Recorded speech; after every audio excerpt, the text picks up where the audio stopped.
Assalamualaikum warahmatullahi wabarakatuh. Saya Prasiswa Zanafraha dengan NIM B1B1041 dari Prodi Ilmu Pemerintahan Universitas Jambi. Pada kesempatan kali ini saya akan memaparkan sebuah topik yang sangat relevan di era digital saat ini, yaitu kepemimpinan transformasi digital di era Smart City pada pemerintahan lokal. Topik ini diambil dari kajian literatur yang mengupas bagaimana peran kepemimpinan menjadi elemen kunci dalam mendorong transformasi digital, khususnya di lingkungan pemerintahan daerah. Seperti yang kita ketahui, perkembangan teknologi digital telah mengubah banyak aspek kehidupan manusia, termasuk cara kerja organisasi pemerintahan. Di dunia saat ini sedang bergerak menuju era Smart City, di mana teknologi digital menjadi tulang punggung dalam menciptakan efisiensi, transparansi, dan inovasi pelayanan publik. Namun, transformasi digital tidak hanya tentang teknologi atau alat, melainkan juga tentang pola pikir, budaya organisasi, dan kepemimpinan yang adaptif. Disinilah konsep kepemimpinan transformasi digital menjadi relevan. Pemimpin yang mampu memadukan visi strategis, kemampuan teknologi, inovasi, dan kolaborasi diharapkan mampu membawa perubahan yang signifikan. Materi ini akan membahas latar belakang, tantangan, hingga solusi yang dapat diterapkan untuk menciptakan pemerintahan lokal yang lebih efektif dan berkelanjutan di era Smart City. Transformasi digital, terutama di sektor pemerintahan, telah menjadi perhatian utama di banyak negara, termasuk Indonesia.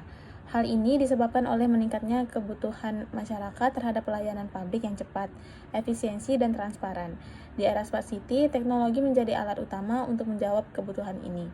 Contoh kecilnya adalah penggunaan aplikasi digital untuk pelayanan administrasi, pelaporan warga, hingga pengelolaan lalu lintas di kota-kota besar. Namun, keberhasilan transformasi digital tidak cukup hanya dengan menyediakan teknologi. Dibutuhkan kepemimpinan yang mampu mengarahkan perubahan ini dengan cara terorganisir dan berorientasi pada masyarakat. Inilah yang disebut sebagai kepemimpinan transformasi digital. Pemimpin dengan gaya ini mampu melihat peluang di tengah tantangan, membangun budaya organisasi yang inovatif, dan menghubungkan semua pemangku kepentingan untuk mencapai tujuan bersama. Sebagai contoh, di beberapa kota besar di Indonesia, seperti Bandung dan Surabaya, inovasi layanan berbasis digital telah diterapkan. Namun, keberhasilan program-program ini tidak hanya bergantung pada teknologinya, tetapi juga ada pada bagaimana para pemimpin di tingkat lokal mengambil peran aktif dalam menggerakkan perubahan. Adapun peran dan tantangan di sini yaitu agen perubahan, meningkatkan akuntabilitas, transparansi, dan kualitas pelayanan publik. Serta tantangan, literasi digital rendah di kalangan birokrasi. Yang kedua, resistensi budaya birokrasi terhadap inovasi. Yang ketiga, disparitas infrastruktur teknologi antar wilayah. Meskipun transformasi digital menawarkan banyak peluang, kita tidak bisa menutup mata terhadap berbagai tantangan yang dihadapi, terutama di tingkat pemerintahan lokal. Tantangan ini dapat diidentifikasikan dalam beberapa aspek, seperti di bagian literasi digital yang rendah. Banyak aparatur sipil negara atau ASN yang belum memiliki pemahaman mendalam tentang teknologi digital. Hal ini tidak hanya soal kemampuan teknis, tetapi juga bagaimana memanfaatkan data dan teknologi untuk pengambilan keputusan yang lebih baik. Literasi digital yang rendah pada akhirnya menciptakan hambatan dalam implementasi program-program yang berbasis teknologi. Serta ada budaya birokrasi yang konservatif. Birokrasi di Indonesia dikenal dengan struktur yang hierarkis dan cenderung kaku. Pola pikir yang resistif terhadap perubahan membuat inovasi sulit untuk berkembang.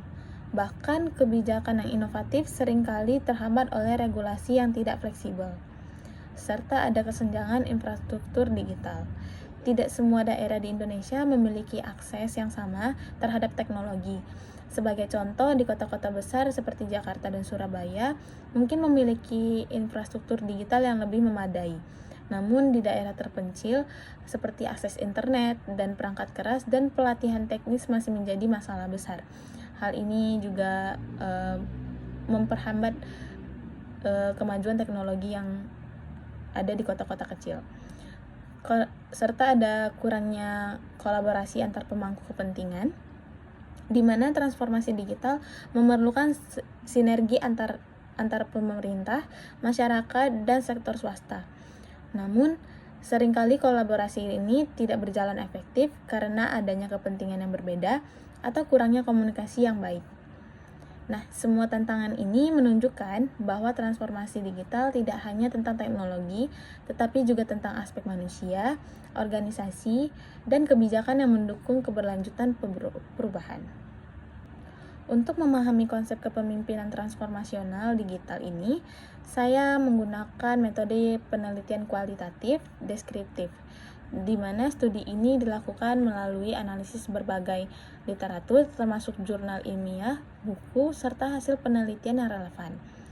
Fokus utama dari metode ini adalah menggali konsep kepemimpinan yang ideal di era digital, memahami praktik terbaik yang telah dilakukan di berbagai daerah, serta mengidentifikasi hambatan yang mungkin menghambat implementasi transformasi digital di pemerintahan lokal, di mana pendekatan ini memungkinkan kita untuk mendapatkan wawasan yang mendalam dan terstruktur hingga dapat menjadi dasar dalam merumuskan rekomendasi kebijakan yang lebih efektif.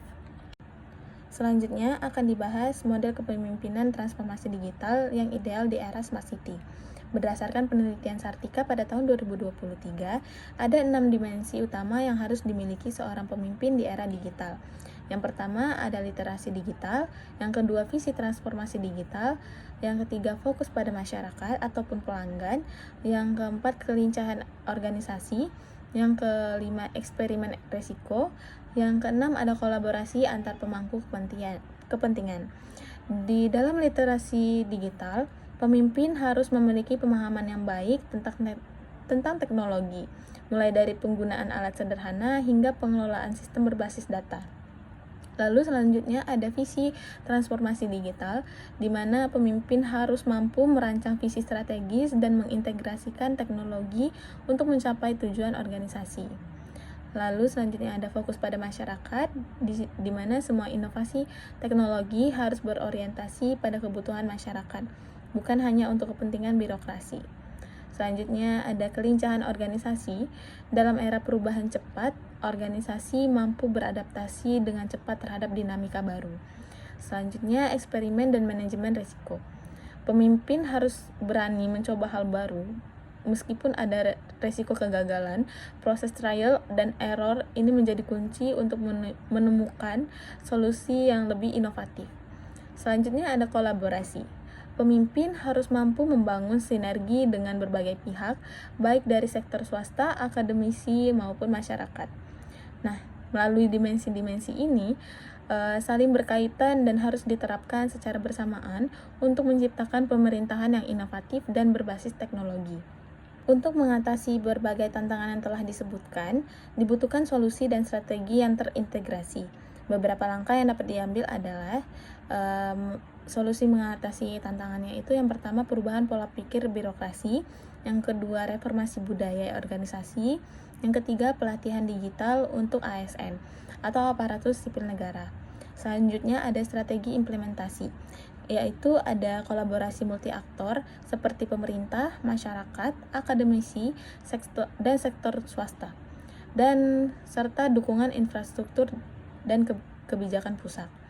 Di mana dalam peningkatan literasi digital, pemerintah harus menyediakan pelatihan rutin bagi ASN untuk meningkatkan kemampuan mereka dalam memanfaatkan teknologi.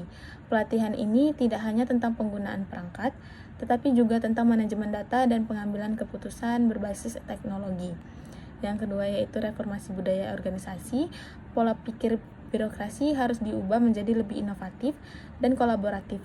Salah satu caranya adalah dengan memberikan penghargaan kepada aparatur sipil negara ataupun ASN yang mampu menciptakan inovasi. Serta ada peningkatan infrastruktur digital, di mana pemerintah pusat harus memberikan perhatian lebih kepada daerah-daerah yang masih tertinggal dalam akses teknologi. Dengan dukungan infrastruktur yang memadai, daerah-daerah ini dapat ikut bersaing dalam era Smart City. Serta ada kolaborasi multi aktor. Nah, tidak hanya pemerintah, sektor swasta, akademisi, dan masyarakat juga harus dilibatkan untuk menciptakan solusi yang berkelanjutan. Pada bagian kesimpulan, kepemimpinan digital bukan hanya tentang teknologi, tetapi juga tentang membawa perubahan yang berdampak nyata pada masyarakat, yaitu sebagai kunci sukses transformasi pemerintahan lokal di era Smart City. Dengan fokus, kompetensi teknologi, inovasi yang berani, sinergi pemangku kepentingan, dan keberpihakan pada pelayanan publik. Dengan hasil akhir, Smart City yang inklusif, efisien, dan berkelanjutan. Kepemimpinan transformasional digital adalah kunci utama dalam transformasi kepemimpinan lokal di era Smart City, di mana pemimpin yang memiliki visi, kemampuan teknologi, dan keberanian untuk berinovasi dapat membawa perubahan yang sangat signifikan. Namun, keberhasilan transformasi digital memerlukan dukungan dari semua pihak, yaitu pemerintah pusat, daerah, sektor swasta, dan masyarakat harus bekerjasama untuk menciptakan pemerintahan yang lebih inklusif, transparan, dan berbasis teknologi. Demikian pemaparan saya pada kesempatan kali ini. Saya berharap materi ini yang telah disampaikan dapat memberikan wawasan baru tentang pentingnya kepemimpinan transformasi digital. Dan terima kasih atas perhatian Anda. Saya siap untuk berdiskusi lebih lanjut jika ada pertanyaan di dalam komentar.